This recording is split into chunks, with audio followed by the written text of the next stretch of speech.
Hi creators, welcome back to another episode. I'm so glad you're here listening to me.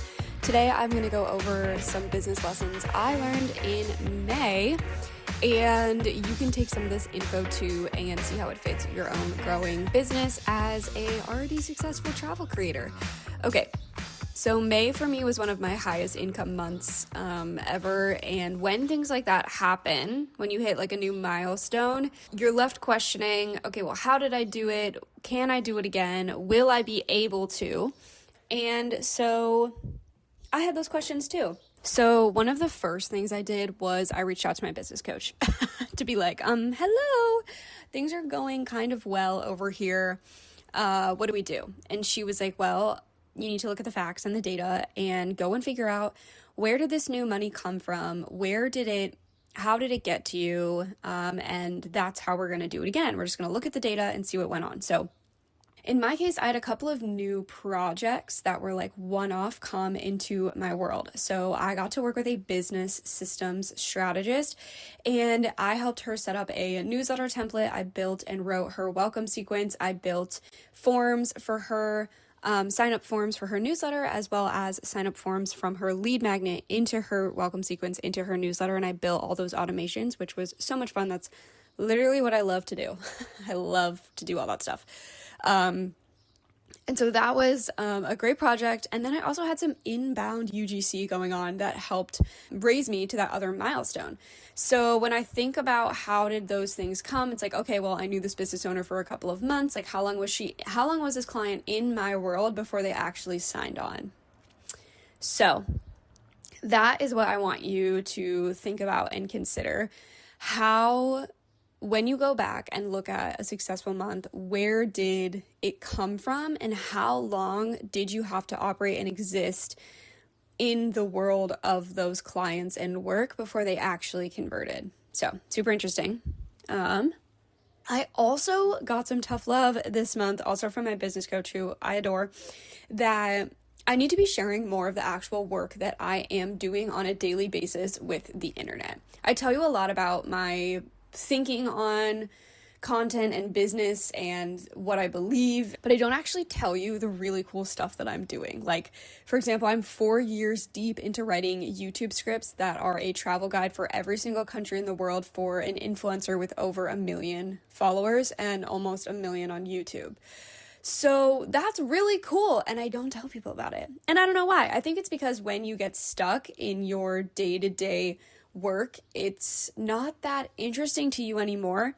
So I took this as a step back to realize, like, all right, I am doing cool stuff. I need to tell people about it. And when you tell people what you do and you talk about the testimonials and results you get, you are going to get more business. So take that and run with that for your own work as well.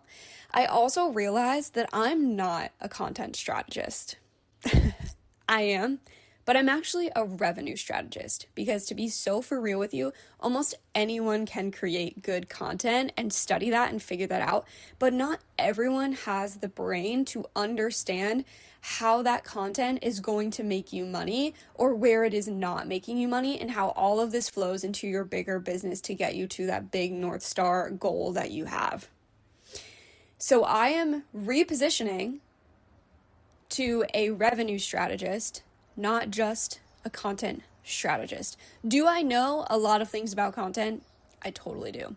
But every single way that I approach content is with revenue in mind. We're not creating a piece of content just to create it. We are creating that because we're going to sell this thing. And when we sell this thing, that person goes here.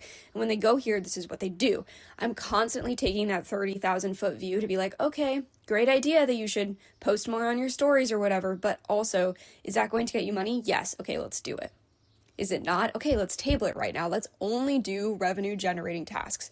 I have so many conversations with creators and their goal is to increase more revenue. And I'm like, okay, well, why are you doing 75 things?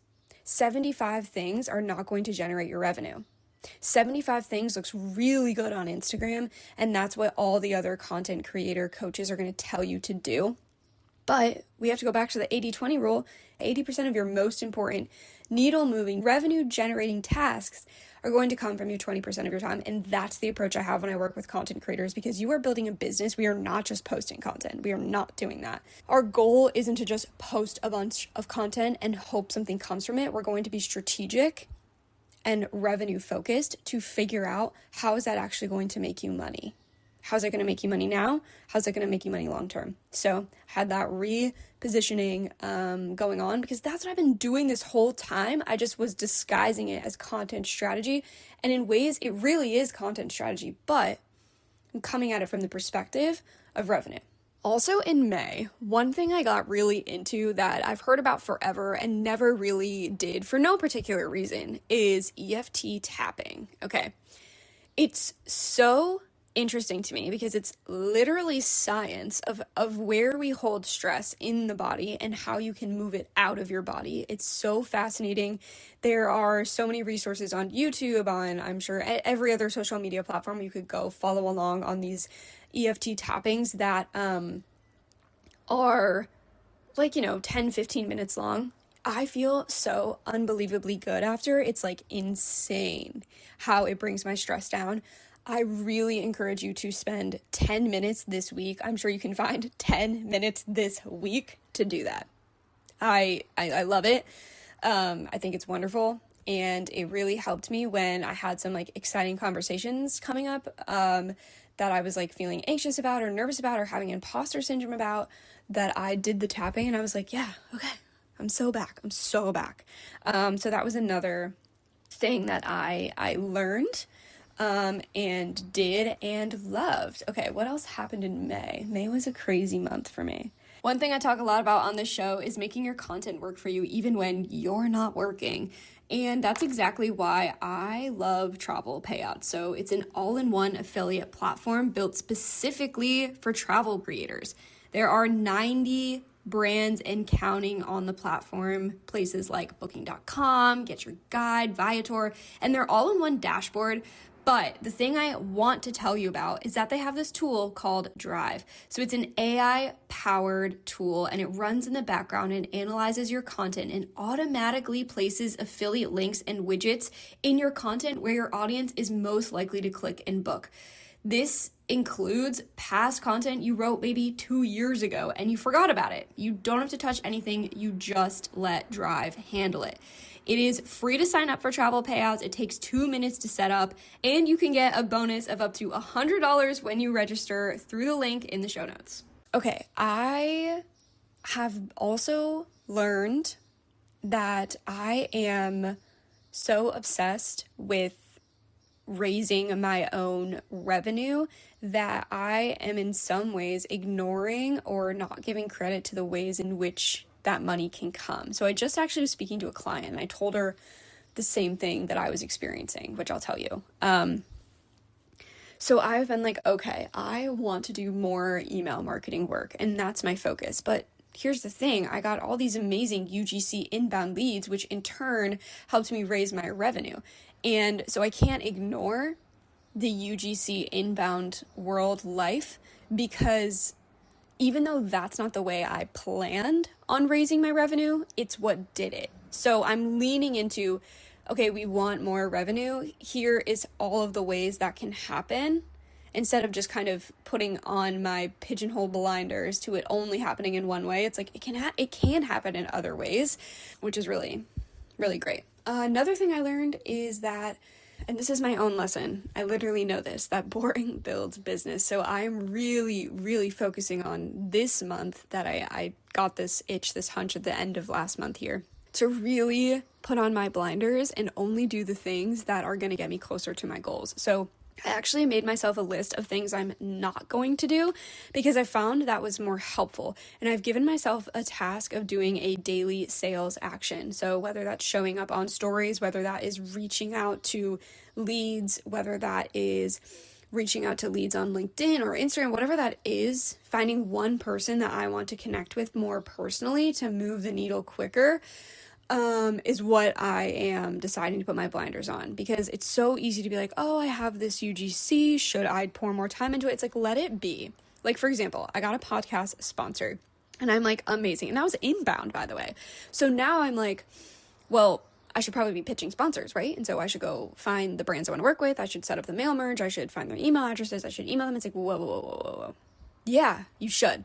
That sounds like a great thing to do. And it sounds like it can generate some easy revenue. But right now, that's not what I want. That's not like going to get me to my goal fastest. Maybe, but the inbound worked for me. Like what I had already done by creating high quality podcast episodes for 2 years worked to get me a sponsor. Inbound, it's going to work again. So I'm just trusting in what I've done previously and letting it be fun and focusing on the work that I want to fill and want to do. Okay, I'm kind of learning that I work best when, this is going to sound the most dramatic thing I've probably ever said.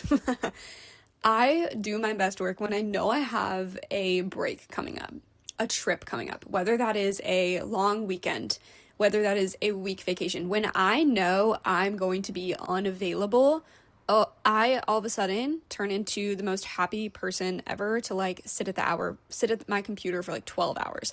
Like I can really lock in when I know that I'm going to be out of office. And so that is something interesting I learned. And I think the lesson there is, although it's not healthy to be at my desk for hours and hours on end, I do actually have pretty good boundaries because I am someone who does something called save the day. I'll tell you about that in a second. But I realized I'm going to have something planned at least once a month where I'm like, okay, I'm not working this Thursday and Friday and I'm going to do something. I have the luxury of working for myself, which means I can go camping on Thursday and Friday and Saturday and Sunday if I want, for whatever, anytime. So I get the luxury of doing that, and I need to take advantage of doing that because it pushes me to actually do my best work and recharge. Okay, save the day.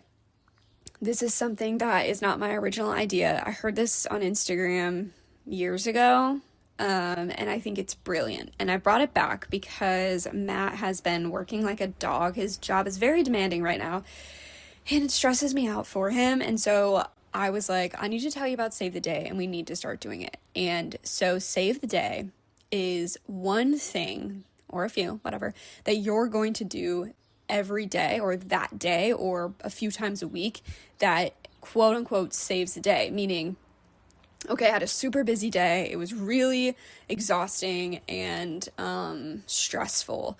I need something to look forward to that's going to bring me like back. It's going to make me happier. It's going to save the stressful day. So for us, we went to this new New Zealand ice cream place. It's not new to us. It's new to us. It's not new. This New Zealand ice cream place, and it was so delicious and fabulous. And so that was a save the day. We went on a walk in a new neighborhood. That was a save the day. So it's like they don't have to be crazy things. You don't have to go and spend money to do them. We literally drove a few streets over, like 10 minutes away to walk in this new like fancy neighborhood that we'd never been in before. And it was so much fun. And also having novel experiences like that are actually incredibly good for your mental health and brain health. So we have been doing Save the Day, and I highly encourage you to do the same. What's one thing you can do when you know I have a lot going on to go save the day? Mine literally was going to the library yesterday to pick up a book. That was my save the day. Today, it's going to be going to Trader Joe's. I'm going to go on a beautiful walk to get some sunscreen because I'm going on vacation and I need sunscreen. So although that's also a to-do item, like I actually have to go to the store to get a few things, I'm making it beautiful and I'm romanticizing it and I'm saving the day. So those are my business lessons and what's been on my mind the last month. If you have been saving the day, head on over to Instagram at Travel Content Writing and let me know how you've been doing that. Also, if you need me to save your day, aka save your email marketing nightmare going on in the back end, let me know. That is literally my job. I hope this is helpful, insightful, and gives you a different perspective into what's going on in my world that you can take into your own. So happy creating. I will see you later, and don't forget to save the day.